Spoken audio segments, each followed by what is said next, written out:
Good evening, everyone. My name is Allison. My pronouns are she, her.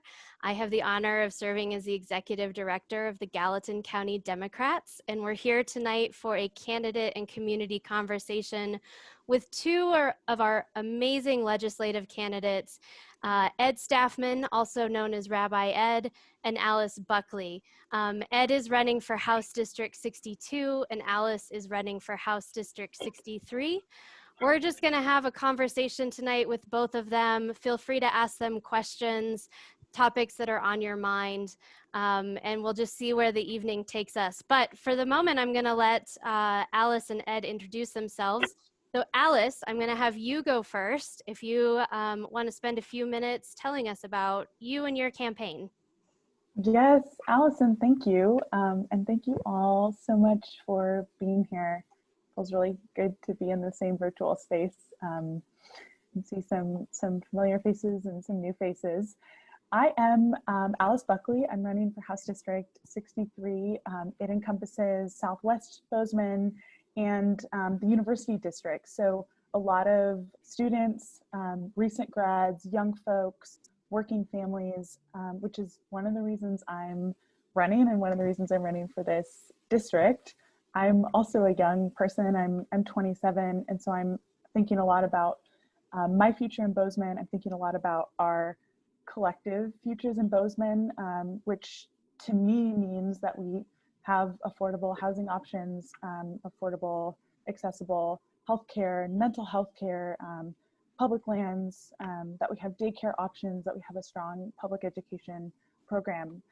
So I'm thinking about all of this, and it makes me feel excited about bringing those concerns both into the campaign, but also certainly importantly to Helena as well. I also, as a young person, I also have a full-time job, which has made this really interesting and will continue to make it interesting as I start serving in the legislature if I get elected. I work at the moment for a firm called Profitable Ideas Exchange here in town. Before that, I was in the conservation field, and then after that, managing a small food business. But at the moment, with PI, as we call ourselves, we specialize in convening and facilitating meetings. So it means we're all really good at listening, at asking questions. So I've been thinking a lot too about what it'll look like to bring those skills into the legislature, and well, first of all into the campaign, and then into the legislature space as well. But I think most importantly, it feels really exciting and important to be stepping into public service. My husband and I are both in public service. He's been there for a little bit longer than I have, but I think we're both working hard to build a future here for all of us. And again, that's one that is inclusive, one that is equitable, one where we all, every single one of us, has access to healthcare, to places to live, to a job, to trails and to spaces to recreate.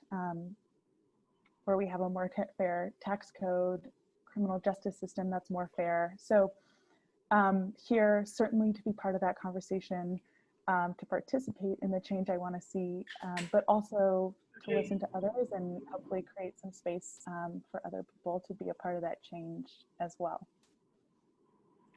Awesome. Thank you, Alice. Ed, would you like to introduce yourself?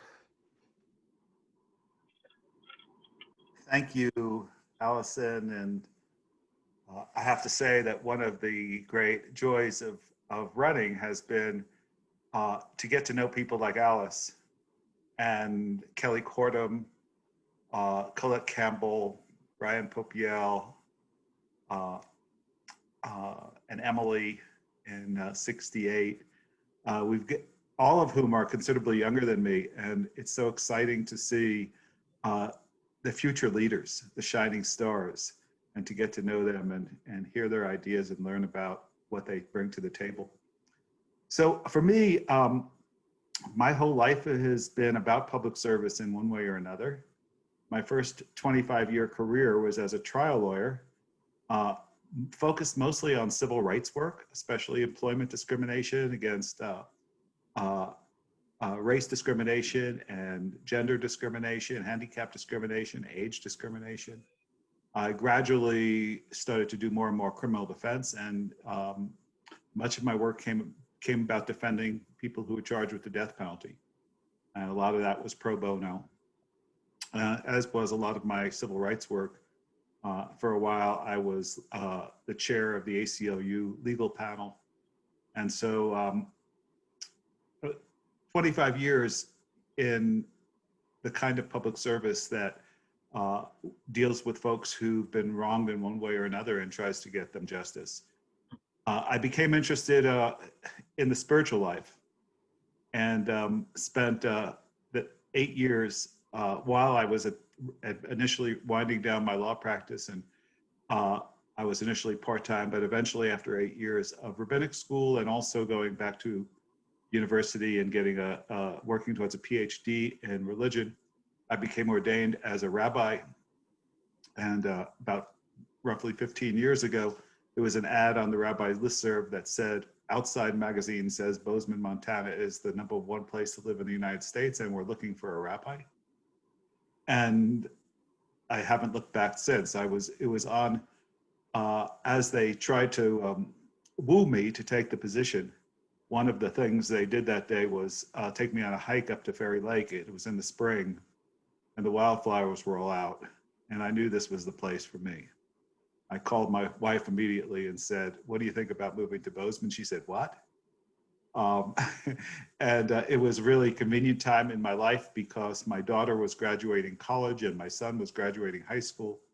And so we've been here all that time.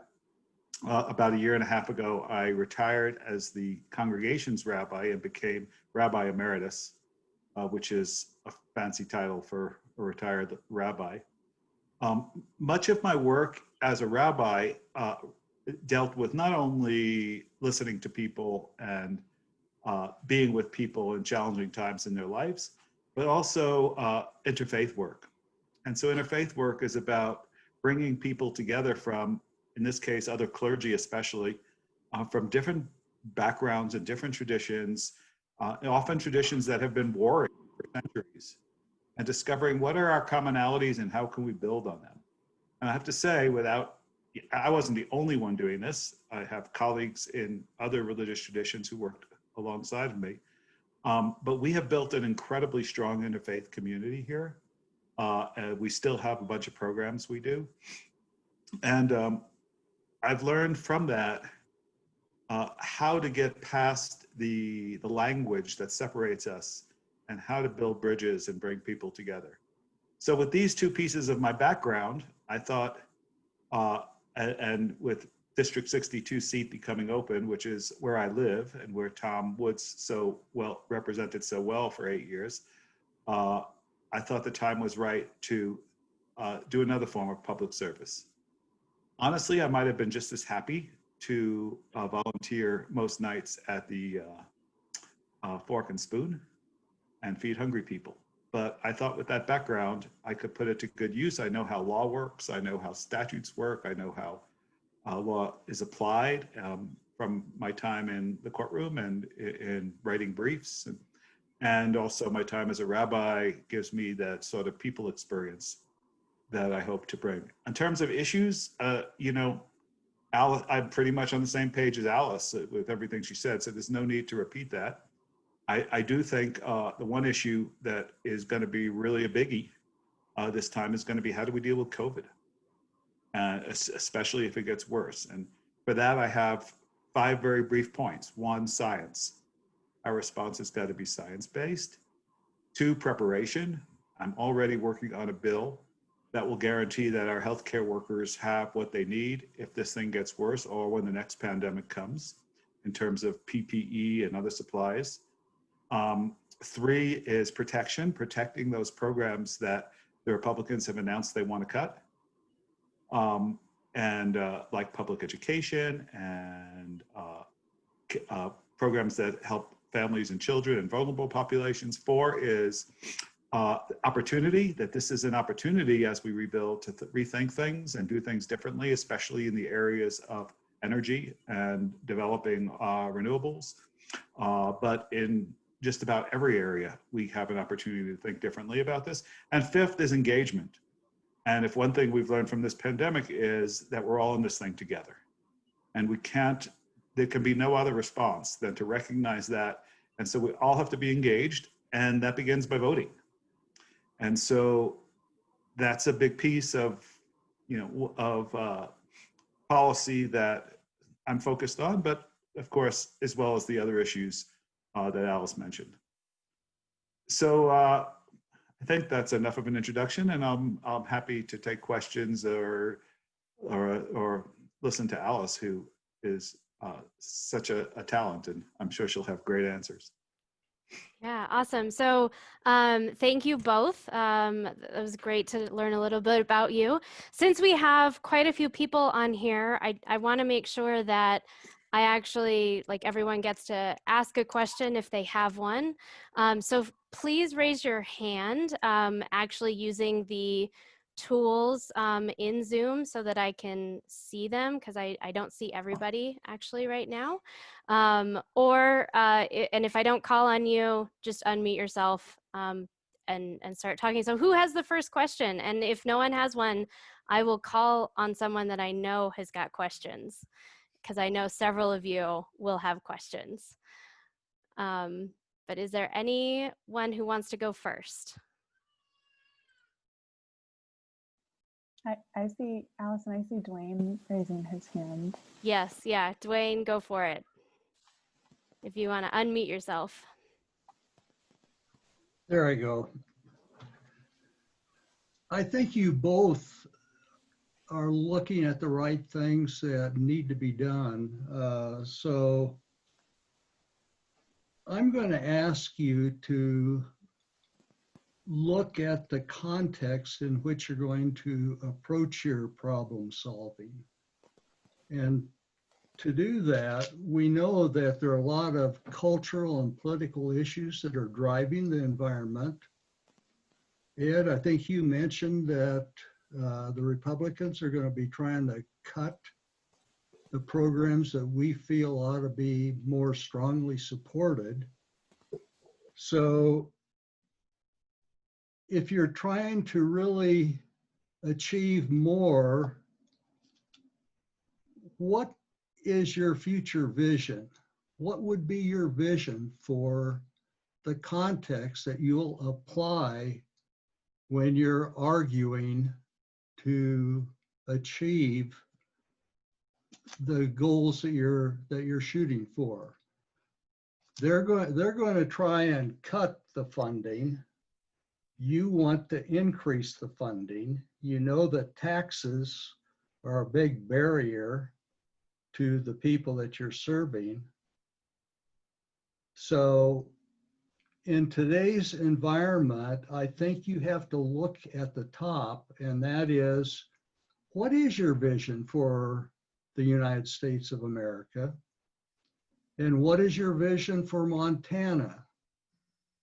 And how do you see those two visions fitting together? Most candidates that we see running for office will be arguing from a stance of what's good for Montana. I've lived in 7 different states, and I have a much broader vision of what that is. And I guess I'm really asking, what is your vision? How does Montana fit in the United States of America? Like a European Union country, or like the Federalists saw us fitting in the US Constitution? That's a heavy thing to think about. So I just want to get you thinking about it, because it's extremely important in today's environment. Thanks, Dwayne. Ed, I see us both thinking about that question. I'll jump in. I heard several different parts of it. One was, what does it look like to work in the legislature in this political environment? And then the second part of it was, how is that connected to the national environment? I think we should talk more about this, because my instinct is that sometimes when we frame issues in Montana against the national political background, it makes it harder to get things done. It feels like it's really easy to become polarized in that context.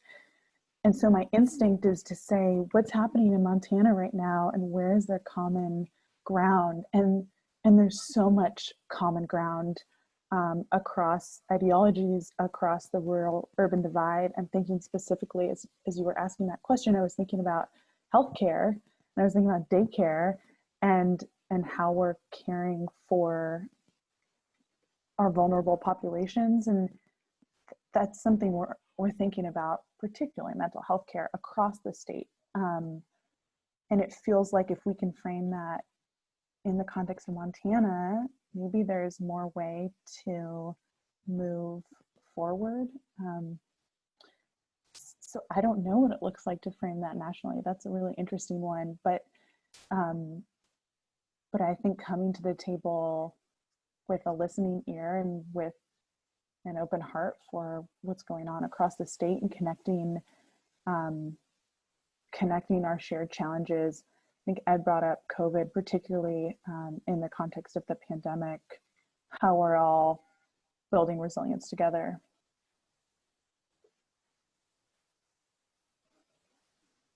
So may I chime in? Absolutely. Yeah. So great questions, really complicated questions. We could probably talk about that question for the rest of our time and then some. But as to the part of the environment, it's not working, obviously, to this working across the aisle idea. We're so divided, both at the state level and at the federal level. Nevertheless, our Democratic coalition last time managed to get through the Medicaid expansion, as well as an infrastructure bill and some other things. And there's a couple of pieces of that. The first is, for me, it's all about relationships. I don't want to go and argue with somebody on the other side about who's right and who's wrong, because truthfully, that usually doesn't get you anywhere. I want to have friends. And I'm committed for the 8 months of the year that we're not in session, and the second year when we're not in session, to driving around the state and meeting these folks and finding out about their kids and their families and what matters to them. Zach Brown, Alice's husband, has set such a good example of this. One time, Alice and I were together at a training session, and I was asking where Zach was, and I found out he was picking or washing potatoes out in Manhattan. He has done he is a role model in a way of how to build the relationships with people that then ultimately flourish into the ability to create things together. But in the interfaith world, I found the same thing. The first step was trusting one another. And so one time I was critical of one of my Christian colleagues on a particular matter, and we're good friends, so I was able to tell her that. And then 2 days later, she sent me a copy of her sermon from that Sunday that started off by saying, Rabbi Ed was critical about me, and he's right. And her whole sermon was based about was her realizing that there was something going on that wasn't quite right, and never mind what it was, it's not important. The point was that we were good enough friends, and we had a close enough relationship that she could hear what I said. Being a rabbi actually it introduces a whole peculiar thing into the equation of these relationships, because for a lot of the fundamentalist Christians, they don't quite know what box to put me in. And unlike most Democrats, who they could easily, they tend to dismiss as socialists and whatever other labels they use. Well, like goodness, Jesus was a rabbi. And so it does open up avenues for me that I hope will be beneficial. The other piece of this is, and I think that our Democratic coalition last time to discover this, is the Republicans are really divided very badly between 2 or 3 different groups. And in anything that we want to accomplish, at least one of those groups are likely to be on our side, or many things anyway. And so part of the trick is figuring out which group, is it the so-called Solutions Caucus? Is it Jedediah Hinkle, for example, sponsored a bill when he was in the Senate for community solar, because for him, he doesn't like the idea of monopolies and that people can't create their own situations, and he saw it as a restriction on freedom. So I support community solar too, and so there's a group of conservative Republicans you can work with on that. As to the other issue you raised, I'll be very brief, specifically the national situation. I'm just if you look on the ballot and you go all the way down to the bottom, you'll see my name if you live in my district, or Alice's name in her district. And there's big important people at the top. And I've decided that for me, I need to do that work at the bottom.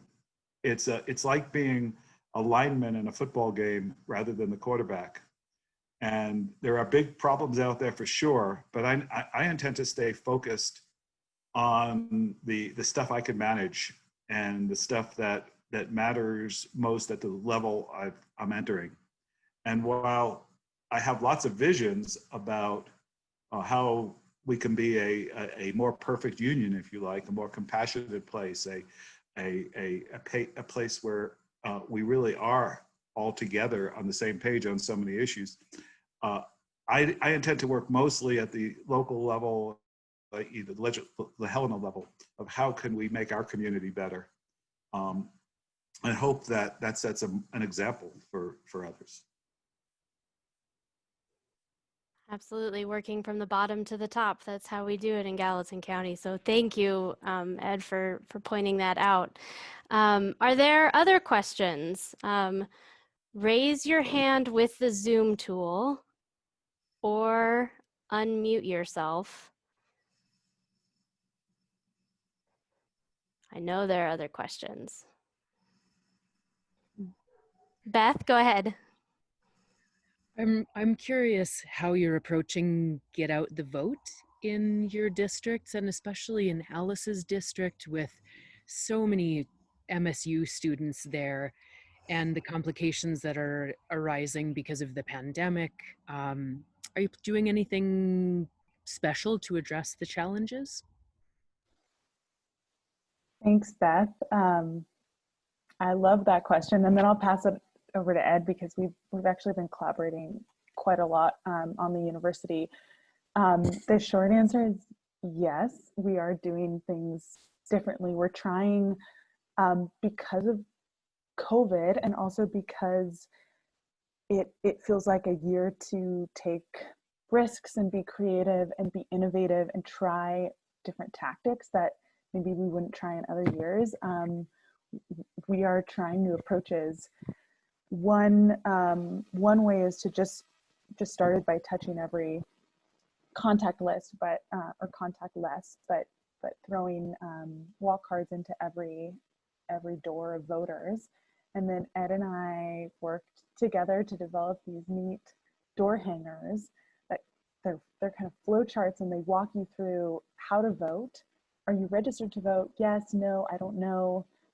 Here's how you get registered to vote. Here's how you find out. Here's when you'll get your ballot. It's dynamic. It felt really fun to us. And Kelly will use them. Jim Hamilton will use them. We'll use them across the county as we can. And that'll go on in my district, every single door. So that's another way of saying, okay, if the van hasn't perfectly, if our system of capturing voter information that we've used in the past hasn't adequately captured renters, hasn't adequately captured students, hasn't adequately captured people who are moving here from other states, how can we try to capture everyone, which certainly has the risk of registering Republicans, getting them out to vote. And I think we're hedging our bets and saying that this is a largely Democratic district, and also we we win when there are more people participating in the democratic process, period. And then the Montana Dems have a couple folks on campus. Ed and I will start tabling with them and talking to students, getting out the vote that way, which feels really exciting. We'll do some door knocking. And then Yetta, my campaign manager who's here, we just had a really fun conversation today with these two amazing high school women who are going, we've just given them free range to use social media in hopefully a different way than it's been used before, and build an audience of high school students, college students, recent grads, not only to get out the vote, but also start building a base of people who will hopefully be engaged as we get elected, hopefully, and move into the legislature and can participate in the actual legislative process as well. So it feels really exciting. There will be so many opportunities for all of you to engage in that if you want. But it's been really fun to think about, and I think COVID has just given us such a cool opportunity to try out new techniques. So both Alice and I are blessed to live in districts that lean Democrat, and both of us are blessed that we have fairly weak opponents. But I'm working just as hard, and I know Alice is as well, as if I had a 50-50 district and with a serious opponent. And the reason is not because I want to run up the score, but because actually it was Zach Brown that when he did his presentation on the numbers, that persuaded me that there's this consistent drop off down the ticket. And that, in other words, the top of the ticket gets more votes than the bottom by a certain amount, and that's pretty consistent. And therefore, if the top of the ticket turns out more votes, I get more votes. That's the coattail effect. We all know about that. But the flip side is, if I turn out more votes for me, Mike Cooney gets more votes, and Steve Bullock gets more votes. And so getting out the vote is a really critical thing, not just for me. That's almost secondary to getting them out for Mike. I talked to Mike Cooney a few weeks ago, and I set a goal. And I said, Mike, I'm going to get you 600 more votes in my district than John Tester got 2 years ago. And that's my goal. And that's got to come from people who didn't vote before. And so that's why Alice and I designed the strategy that she mentioned. I won't repeat that, except to say that we're already started in distributing these door knockers with all of the voting information. And I'm about 3 volunteers short of getting all of my district. So hit me up if you're interested in a route. It'll take you a couple of hours, and you could do it at your own pace. Alice may need some folks also. But getting out the vote is the most crucial thing this time, because if you haven't read the Montana Post's recent edition about what a Gianforte administration will look like, don't do it before you go to bed, because you won't sleep. It's terrifying. And we've had 16 years of Democratic governors, and we've gotten spoiled. And we don't even realize what it could look like, because we've just been living in this protected place that we can easily become overnight Montalabama. If we end up with Governor Gianforte and a Republican legislature. So we need to elect, especially Mike Cooney, more than all the Democrats up the ticket, but especially that one. And this kind of goes back to Dwayne's question earlier. What am I going to do about that? I'm not involved in some statewide effort. I'm going to turn out 600 more votes in my district. And if every single Democratic candidate in the state did that for the House, it'd be a landslide. And that's what we need to be setting our goals, each one of us focused on our district and getting out that vote. That was really well said, Ed. Yeah, definitely. I just want to shout out to the both of you for all the work that you're doing in organizing your districts. Ed, I heard from one of your precinct volunteers today and talked with her about all the things that she's been doing in your district. And it is one of the most organized efforts I've ever seen from candidates for the legislature. So just you both are doing amazing work. So thank you for that. What other questions are there? Raise your hand, unmute yourself. I'm sure there's some more questions. I don't have a question, but just to pile onto that, Allison, the other aspect, that down ballot drop off, like Ed mentioned, is a huge reason for safe candidates to be working as hard as Alice and Ed are. But it also, part of the blue wave effect of Gallatin County turning out in such outstanding fashion for Senator Tester in 2018 and Governor Bullock in 2016. It was better performance in Republican parts of the county, but it really high turnout in safe Democratic seats helps push countywide and statewide races over the top too. So just a double thumbs up for all the extra efforts from these two in relatively safe districts, because it helps everyone and is so appreciated.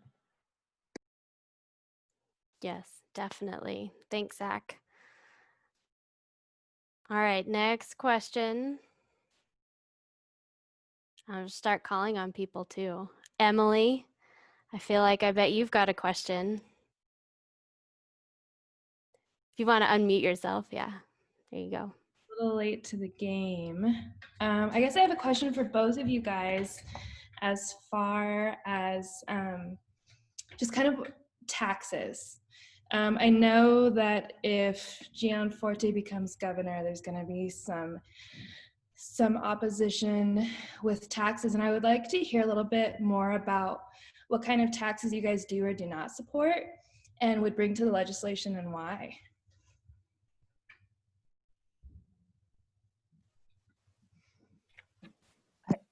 Ed, do you want to, I can take a stab at it. Sure. First of all, I think that it's important to, on the negative side, if you like, that we do what we can to keep property taxes from rising. I think property taxes have been hurting a lot of people in a lot of ways. And the reason that property taxes are so high, or they're not really that high, but the reason they're going up so rapidly is because the state does not adequately fund education. And so those costs get passed on to school boards, and school boards have only one tool to raise money, and that's property taxes. And simply speaking, the way to deal with that issue is for the state to properly fund education. Now the question then becomes, well, where's the state going to get that money from? And I think the answer is a fair tax system, the rolling back the tax breaks for the wealthiest 1 or 2% that were enacted under the last Republican administration. There are also any number of loopholes in the tax law that corporations take advantage of and that oil and gas takes advantage of that can be examined. And there's a lot of good work that's been done on that by various groups, and don't have to reinvent the wheel. So we can increase revenue that way, and at the same time, now if we, and at the same time prevent property taxes from rising. The other thing is I favor a carefully crafted local option sales tax. And when I say carefully crafted, it means it has to do a few things. One is, since a sales tax is regressive, it needs to work so that the people at the bottom of the income brackets, what the extra it's going to cost them gets made up in other ways, and there's several ways to do that. There was a bill last year, I think, by Chris Pope maybe, that did that. And the other thing is on a local option sales tax is targeting things that tourists use. And I don't see this as like gouging tourists. I see this as them paying their fair share. I go every year to a convention in Colorado and I pay a 15% bed tax. And everybody does. And if you go to Florida, it's the same thing. And I pay a 15% tax to rent a car. It is absolutely crazy, in my opinion, that we've got tourists coming here and using our parks, using our roads, and for some reason we don't want them to pay their fair share. It's money that if they pay, we don't have to. And it's what every other state that has tourists do. I have lots of other ideas about taxes, but I don't want to get too far in the weeds. Those are, I think, the main points. And that was really well said. I really appreciate how thorough that was. The only thing I'd add is universally across the district, and Ed probably hears this as well, Emily, I'm sure you do too, that folks don't want property taxes to increase anymore. That's a burden, not only for young folks who are trying to find a place to rent. It's contributing to our crisis in affordable housing options, but also older people who are living on fixed income who are struggling with that as well. So that feels really important to me to bring voice to, and I won't be the only one. And then the only other thing I'll add is thinking about creative ways to, as Ed said, capture revenue from people who are visiting this state or who have second homes here, whether it's a tax on second homes or something that's coming out of property or real estate transactions, but trying to be creative about ways to backfill some of the holes in services and programs for vulnerable Montanans, while not shifting it further onto property tax owners or finding options and solutions that are regressive. Yeah. Awesome. Thank you for answering those questions. And Emily, thanks for asking. Thank you for letting me just call you out. I'll call out somebody else if, Milika, am I saying that right? It's Melissa. Thanks, Allison. Oh, Melissa. Okay. That's okay. The spelling gets everybody. My question for both of you guys, I'm so grateful to be someone who knows you well, and I think you guys are going to do an amazing job representing our community in Helena. How are you going to take good care of yourselves when you're there? I know you're sacrificing a lot with your current profession, Alice and Ed. You know, you're retired and taking on an additional career. How are you going to, keep your body, mind, and spirit healthy while you're in a new community and you're working in stressful issues? And what's the plan? I love that question so much, Melissa. Thank you. It just makes me think about how, as candidates and as leaders in any capacity, I think we often sacrifice our own personal well-being for the work, but then also don't show up and demonstrate what it looks like to. I'm thinking especially about mental health, to take time and to invest in self-care, and to be outspoken and vulnerable about what it looks like to work hard and to take on big responsibilities. So something that I try to do is just be vocal and walk the walk of taking care of myself and not subscribing to the idea that sacrificing health and mental health and well-being needs to be inherent in good leadership or in public service. That feels really important to me.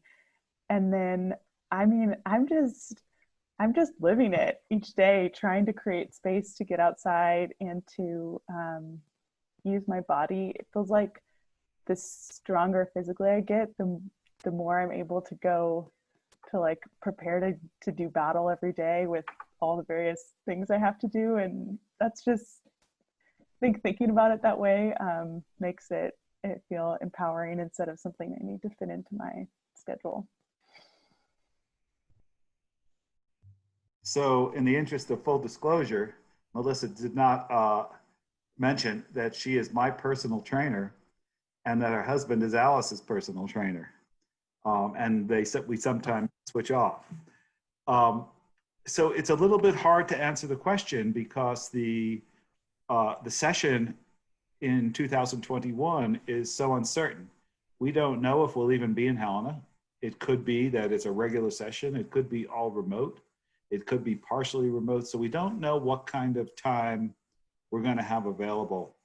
I have, in my 2 prior careers, been in, I'd say, high stress jobs, and especially and jobs that were all encompassing of your life. And it's always a challenge when you're in those jobs to find the time to take care of yourself. It's critically important and not so easy. So the funny thing is that Melissa and I were talking this morning about, since the Democratic caucus meets at 7 in the morning every morning, that that Alice and I will meet at 6, and Melissa's going to Zoom in our workout, and we will at least 2 days a week. And on the weekends, I hope to be back on Bridger Bowl, God willing that it stays in its current condition, and at least as much as I can. I am an avid bike rider, both road and mountain, and now I do that almost every day currently, and I know I won't be able to do that as well as often in Helena if we're there full time. But I do understand the importance of making time to take care of ourselves because, you know, as they say on the airplane, you know, put the oxygen mask on yourself before even your children next to you. And I think that's sound advice when we're in a high stress situation like this. Such a great question. Thank you, Melissa, for asking that. First time that question has been asked, and I think I'm going to borrow it from here on out for all the ones that we have coming up. What other questions are out there? Raise your hand or unmute yourself. I'll call on you. We have time for a couple more. Yeah, Jan. Hi, great to see all of you. Would love to ask both of the candidates about something Ed referenced earlier about taking sort of a crisis into opportunity perspective while he was referencing important issues of climate change. I'm wondering if you would be willing to talk about we have been able to find, I ask all the candidates this, by the way, but the ways we've been able to find enough resources in our very rich country to fund basic human needs, be it further unemployment, expanded health and childcare, ways that we are really providing fundamental needs for people that in other times in a pandemic, we don't seem to find those resources. And I know it's a huge battle right now with the Senate and the House at the national level, but wondering about what you might think about doing for the statewide level.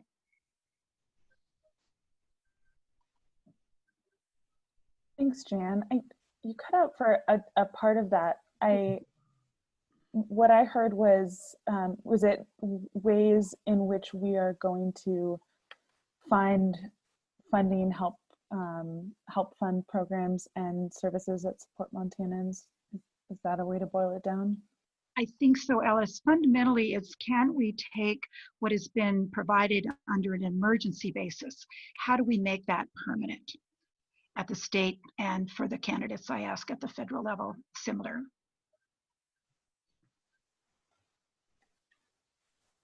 Did you want to bounce? Yeah. It makes me, thanks, Jan. I really appreciate that. Your question makes me think again about mental health services, and I wonder if there are places that in the past haven't been bipartisan issues, or even beyond bipartisan issues, haven't been places where there've been kind of widespread local support. Childcare would be another great example.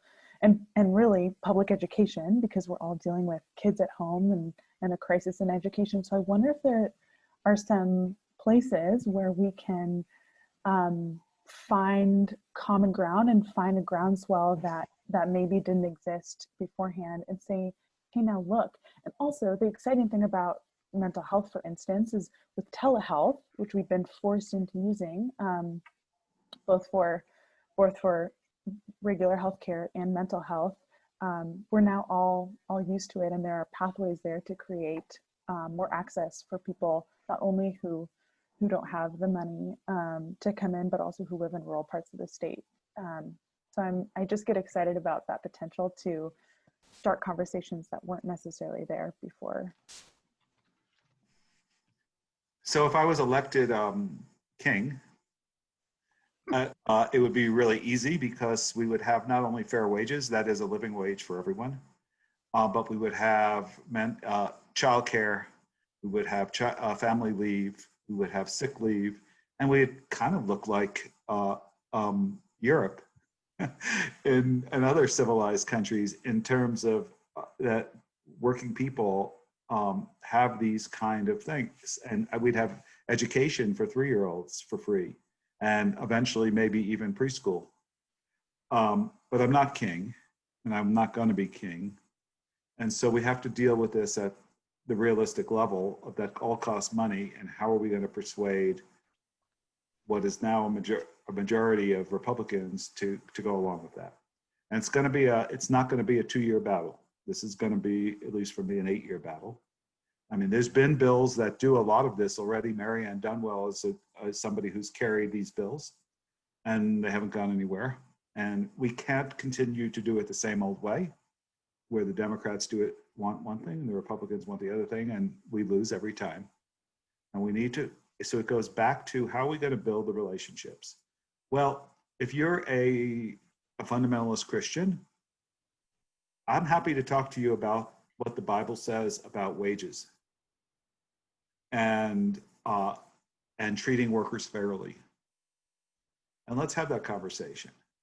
Let's have that conversation about how we treat our children and how we treat the most vulnerable around us.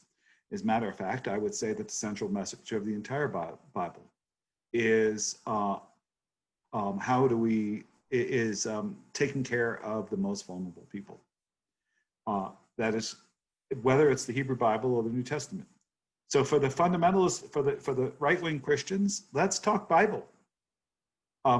There is a Bible study at the legislature some mornings, and right now it's attended only by fundamentalist Christians until now, because unless they kick me out, I'm going to be there.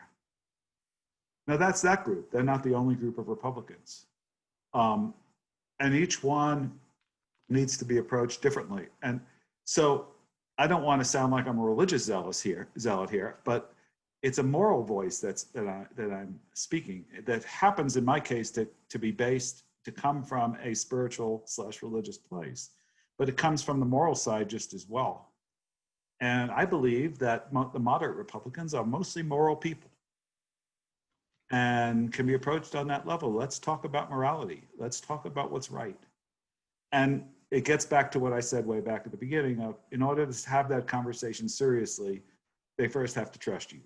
And you first have to build the relationships. And that's not going to happen in 2 years. It's going to take time. And that would be my plan.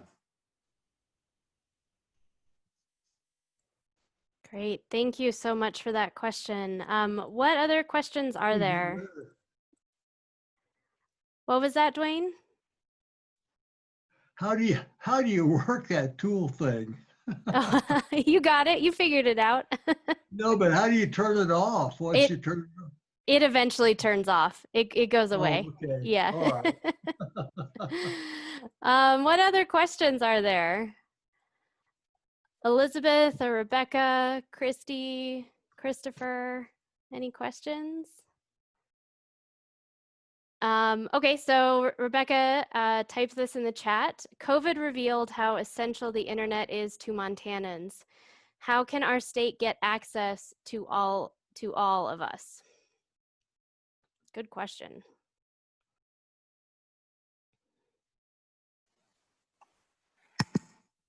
Well, honestly, I haven't looked closely at this issue, except that I do believe that getting good internet throughout the state is really important. I haven't looked closely at how to go about doing that.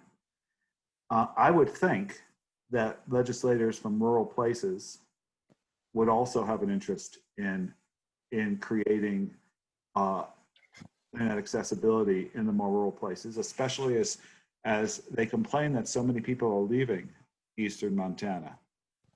And maybe one of the reasons is that we don't have the technology there that enables people to live there with the kind of lives that they need.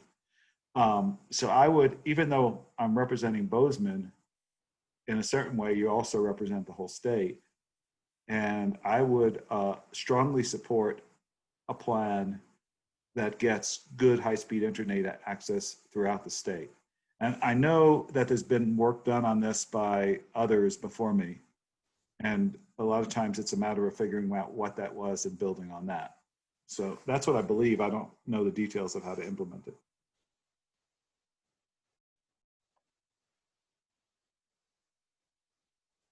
That's perfect. I don't need to add to that, but I love the idea of collaboration across the urban-rural divide and investing in rural broadband, and what Jan said to the point of utilizing maybe what's become more clear during the past several months. Absolutely. Great.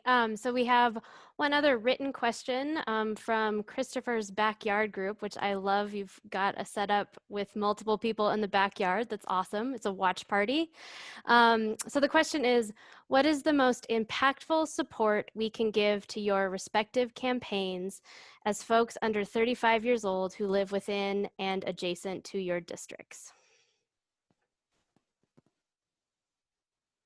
I love that. I'll go quickly. I'm just looking at the time and then pass it over to you, Ed.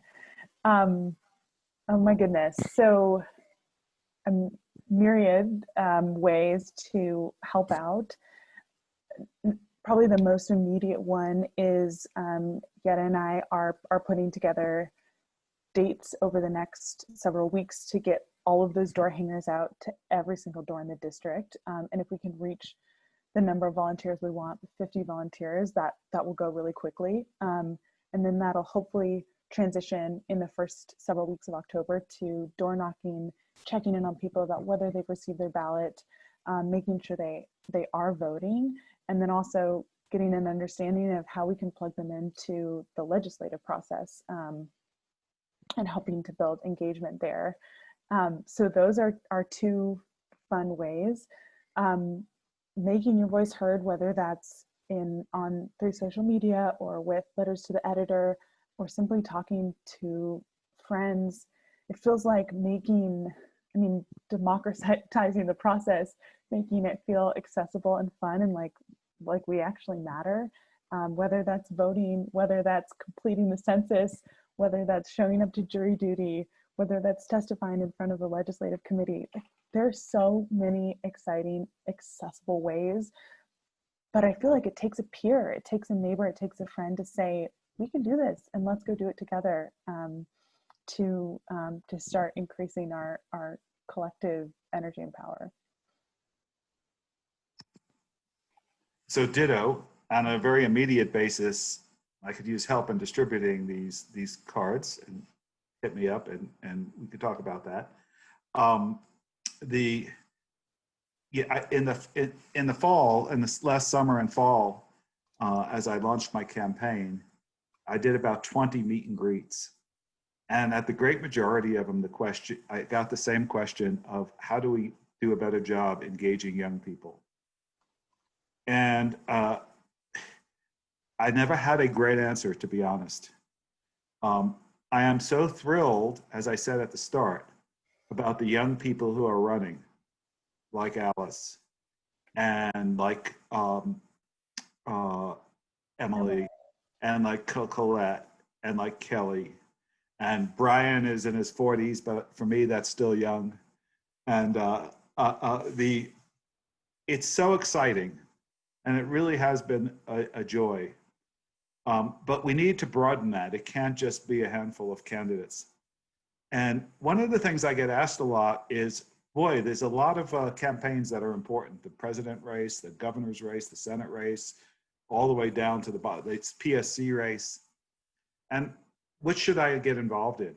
And I think that my answer is don't stress it. Any one of them, if you're turning out the vote, when you turn out the vote for one of them, you're turning out the vote for all of them. So get involved in my race or Alice's race. It's going to be just as effective as in Mike Cooney's race in terms of getting out the people that, because whoever's going to vote for me is going to vote for Mike Cooney, same with Alice. Finally, you know, the group that statistically votes the least are people under 30.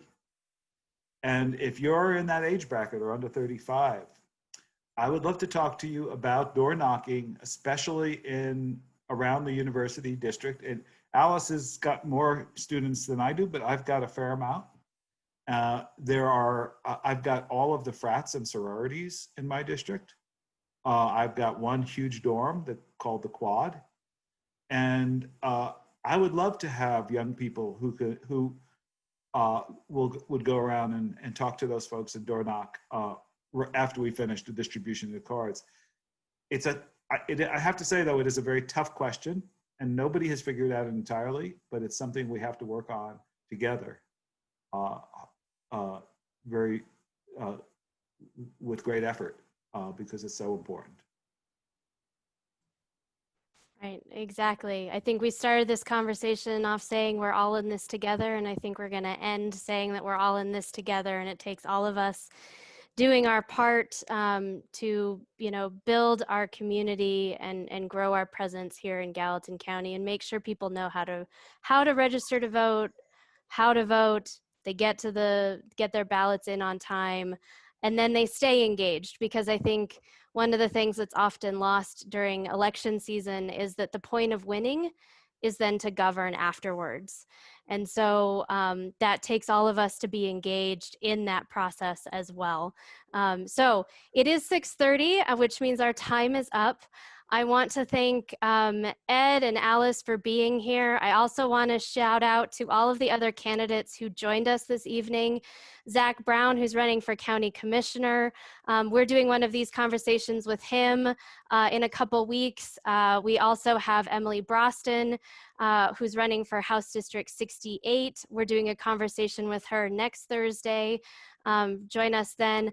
I think Kelly Cordham is also listening on here. He's running for House District 65. And I think that's all for our candidates. But thank you all so much for being here. I put a couple links in the chat for subscribing to a newsletter to get involved with volunteer opportunities in our county, and then also upcoming events that we have with all of our candidates. There are a lot. We're doing one of these almost every night for the next couple weeks. So please join if you can. And again, Ed and Alice, thank you for running. Thank you for being here tonight. Thank you for joining us. Thank you, Allison, and thanks everybody for being here. Yeah, absolutely. Have a wonderful evening.